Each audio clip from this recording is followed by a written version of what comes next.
சென்னையில் நடிகரும் தமிழக வெற்றிக் கழக தலைவருமான விஜய் பிறந்த நாள் விழா.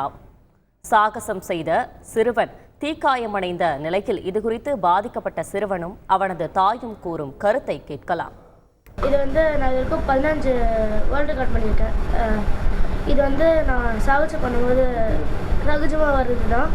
எனக்கு ஒன்றும் ஆகலை, கொஞ்சம் ஸ்பார்க் ஆயிருக்கு. அது ஆயிருக்கு.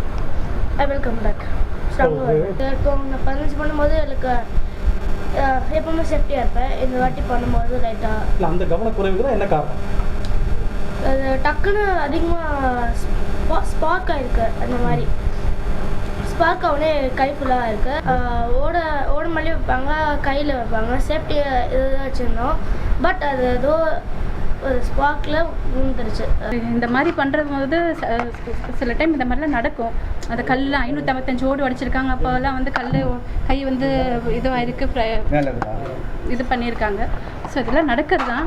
இது ஒரு இந்த அளவுக்கு பப்ளிசிட்டி ஆகும்னா நாங்கள் நினைக்கவே இல்லை. ஏன்னா குழந்தை ஜஸ்ட் ஒரு ஸ்பார்க்குனால தான் இதுவாக இருக்குது. அவன் நல்லா இருக்கான், ஆரோக்கியமாக இருக்கான், அவன் போல்டாகவே பேசுகிறான், நீங்களே பார்த்துருப்பீங்க.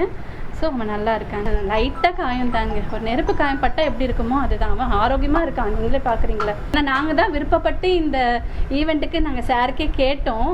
சாருக்கு கேட்டு தான் நாங்கள் வந்தது. நாங்கள் விருப்பப்பட்டு கேட்டோம். ஏன்னா நிறைய ஸ்டேஜ் பர்ஃபார்மன்ஸ் பண்ணியிருக்காங்க. நாங்கள் விருப்பப்பட்டு விஜய் சார் பிடிக்கும். ஸோ அதனால தான் எனக்கு ரொம்ப பிடிக்கும். எனக்காக என் பிள்ளை பண்ணது தாங்க இது உண்மை. அதுதான். ஸோ எனக்காக என் பிள்ளை பண்ணாங்க. இன்னுமே நாங்கள் இன்னும் கேர்ஃபுல்லாக இருக்கணும்னு எங்களுக்கு ஒரு இதுதான், வேற ஒன்றும் இல்லை. ஸோ இதுதான் இன்னுமே நாங்கள் எல்லாமே எடுத்துகிட்டு வந்திருக்கோம். அவனுக்கு ஃபயர் வந்தால் என்ன நடக்கும் அது எல்லாமே. ஏன்னா இதெல்லாம் நாங்கள் ரெகுலராகவே பண்ணிட்டு இருக்கிறது தான். ஸோ இன்னுமே நாங்கள் கேர்ஃபுல்லாக இருக்கணும்னு எங்களுக்கு ஒரு இது. செய்திகளை உடனுக்குடன் தெரிந்து கொள்ள உடனே சப்ஸ்கிரைப் பண்ணுங்க.